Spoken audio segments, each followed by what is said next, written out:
शोक संबंधी रीति रिवाज। शादी करने के बाद पता ही नहीं चलता कब ये दिन नज़दीक आता है कि डोकरा हो गया हम, और अब कहाँ जाएं, हॉस्पिटल में भर्ती हूँ, हॉस्पिटल के बाद कब कह दे कि नहीं रहे, है ना। अब सबसे पहले शोक संबंधी में आ जाओ भाई। ये हमारे जीवन का अटूट सत्य है, निश्चित है। ये रीति रिवाज हर व्यक्ति के होने हैं। आदमी चाहे तो शादी के रीति रिवाजों को टाल सकता है। तो अब देखो आप, बेकुंठी किसे कहते हैं भाई? बेकुंठी वो जो मृत्यु शैया होती है जिसको तैयार करते हैं, वही बेकुंठी है। और उसे क्या नाम से भी बोलते हैं? तो उसे बेकुंठी के साथ साथ काठी भी कहा जाता है, क्योंकि काठी क्या है? लकड़ी की बनी होती है। जीते भी लकड़ी, मरते भी लकड़ी, पालना भी तो लकड़ी का ही बनता है।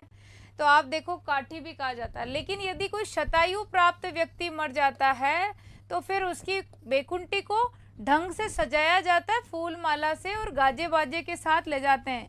गाजे बाजे में गीत ऐसे नहीं फिल्मी गीत लगा दे कोई, राम धुन, ठीक है। और फिर आप देखो, बखेर उछाल में से सवाल ग्रेड सेकंड में आया हुआ है। जब बेकुंठी या काठी आगे चल रही होती है तो एक ध्वनि आती जिसे संसार में सबसे बड़ा महावाक्य कहा जाता है, और वो महावाक्य है राम नाम सत्य है, सत्य बोलो गत है। तो आप देखो, उस समय कुछ पैसे, रंग, कोड़ियाँ उस आदमी के ऊपर उछाली जाती है। ले जा सके तो ले जा, देखें, संदेश देने के लिए। पर अपन सोचते रीति रिवाज है, उछाल दो, वो तो कुछ नहीं ले जाएगा साहब। पीछे वालों को कह रहे कि समेटने में अनिति का सहारा मत लो, है ना, सब यहीं रह जाना है। बखेर उछाल राजस्थानी रीति रिवाजों के अनुसार किसी व्यक्ति की मृत्यु हो जाने पर कोड़ी, रुपए, पैसे आदि कलश के आगे शमशान तक बिखेरे जाते हैं, इसलिए इस रस्म को बखेर या उछाल कहा जाता है। आधेटा भी एक सुंदर रस्म है। मृत व्यक्ति की शव यात्रा के दौरान कहीं बीच चौराहे पर बेकुंठी की दिशा बदली जाती है। कांदिया बदलते हैं ना, आगे वाले पीछे, पीछे वाले आगे। मृत व्यक्ति की अर्थी के पीछे लोगों द्वारा श्री राम नाम सत्य है, सत्य बोलो गत है, महावाक्य का उद्घोष किया जाता है। और यदि अपन ऐसे बोलते हैं कि ये वाक्य बोलने से अशुभ होता है, तो आपका ऐसा सोचना गलत है। ये सबसे बड़ा महावाक्य, वो तो गया जिसकी गत ऊपर लेटा है, वो तो हो गई गत, अब उसमें कोई चेंज नहीं होगा।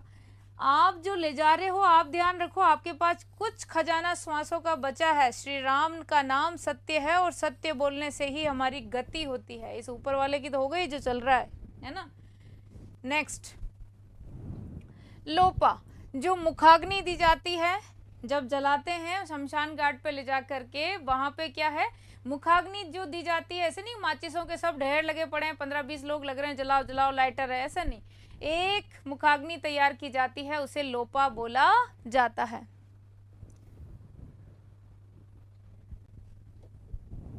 लोपा बोला जाता। कांधिया आप समझते ही हो। अब जब जला रहे हैं तब कपाल क्रिया की जाती है सबसे पहले, कपाल क्रिया, क्योंकि सब शरीर तो बढ़ जाता है। ये खोपड़ी हमारा मास्टरमाइंड, हमारा सुपर कंप्यूटर। हाँ, मुखाग्नि बड़ा बेटा ही देगा, वो नहीं हो तो फिर बड़ा ही होता है बेटा, तो चाहे एक हो चाहे 4 हो तो उसमें बड़ा, फिर और कोई देंगे, निकट के रिश्तेदार देंगे जरूर लोपा। कपाल क्रिया, इसको फोड़ा जाता है एक बार और, माथे को फोड़ो, सारा सब कुछ यहीं पे भरा हुआ है, तो एक बार और इसमें फिर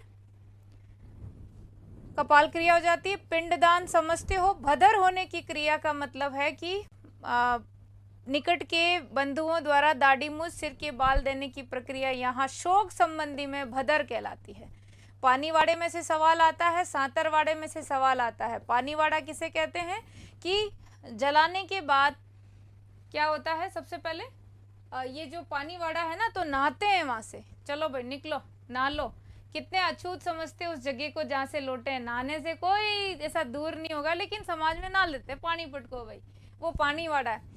पानी नहाने के बाद अपने अपने घर पे नहीं जाते, और सब कहाँ जाते हैं, वापस उस व्यक्ति के, मृत व्यक्ति के घर पहुंचते हैं, जहां उसके निकट के रिश्तेदारों को, परिवार वालों को सांत्वना दी जाती है। उसे ही क्या बोला जाता है? सांतरवाड़ा। ध्यान रखना भाई, आप में से, अपने में से बहुत सारे लोगों को मसाणी वैराग आता है, जीवन में उचित अनुचित कर्म का ख्याल ही वहां आता है जहां बोला जाता है बोलो राम नाम सत्य है, सत्य बोलो गत है। वापस धंधे पानी में लगने के बाद में वही झूठ बोलना, वही चलाना, यही फितरत रह गई है। फूल चुगना, तीसरा दिन जब होता है ना तो राख वाख ठंडी हो जाती है, वहां से जो अवशेष बचते हैं हड्डियों के उनको चुन के लाते हैं। तो यहाँ पे आपने देखा फूल चुगना कहते हैं, उन हाड़कों को क्या बोलेंगे? फूल। फूल चुग के इकट्ठे करते हैं अपन। फूल पधराना, गंगा जी ले जाते नहीं ले जाते हैं, जाओ भाई मुक्ति। 12वें में नुक्ता हो गया। नुक्ता जानते हो, जीवने का बड़ा शौक रहता है किसी किसी को, नुक्ता ही हो बली। मोहच्छा भी बोला जाता है, नुक्ता है, मोसर है, ये मृत्यु भोज है जो बंद होते हुए भी बंद नहीं होता, चलता ही चलता है ना। फिर जो जीते जी व्यक्ति अपना 12वां कर जाता है उसे बोलते हैं ओसर या जोसर। कैसे? जीते जी बेटों के लक्षण दिख गए कि ये तो हमारा नुक्ता नहीं करेगा और मैंने लोगों का बहुत खाया तो मैं खुद का नुक्ता खुद ही कर जाऊं, उसे बोलते हैं ओसर जोसर। संतान नहीं है तो भी खाया जिनको खिलाना पड़ेगा तो वो जीते जी करेगा, ओसर जोसर। फिर पिता के मरने के बाद बड़ा बेटा क्या करता है? पगड़ी बांध लेता है और पिता की जगह उत्तराधिकारी बन जाता है। क्लियर?